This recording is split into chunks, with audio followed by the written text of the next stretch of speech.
14 April 1891 मध्य प्रदेशमधील महू येथील लष्करी छावणी असलेल्या गावी रामजी व भीमाबाईंच्या पोटी डॉक्टर बाबासाहेब आंबेडकरांचा जन्म झाला. भीमराव फक्त 5 वर्षांचे होते तेव्हा त्यांच्या आई भीमाईंचं निधन झालं. त्यानंतर त्यांचा सांभाळ त्यांच्या आत्यांनी केला.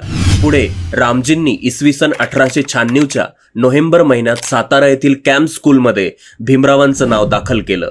तिथे त्यांना शाळेमध्ये नावावरून ते शाळेत बसण्यावरून अनेक त्रास सोसावे लागले आणि त्याही परिस्थितीत इंग्रजी 4थीची परीक्षा त्यांनी पास केली.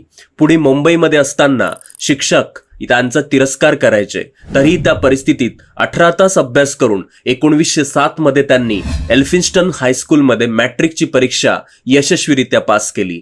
भीमरावांची मेहनत पाहून महाराज सयाजीराव गायकवाड यांनी महाविद्यालयीन शिक्षण घेण्यासाठी त्यांना दरमहा 25 रुपयाची शिष्यवृत्ती दिली.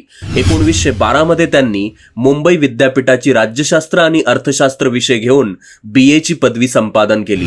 पुढे बडोदा नरेशांकडून प्रति महिने 11.5 पाऊंड शिष्यवृत्ती घेऊन अमेरिकेतील कोलंबिया विद्यापीठात उच्च शिक्षण घेण्यासाठी त्यांनी प्रयाण केलं.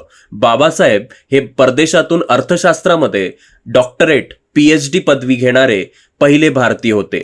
तसेच BA, 2दा MA, PhD, MSc, बार लॉ आणि DSc या पदव्या आणि LLD आणि DLIT या 2 सन्माननीय पदव्या सुद्धा त्यांना प्रदान करण्यात आल्या.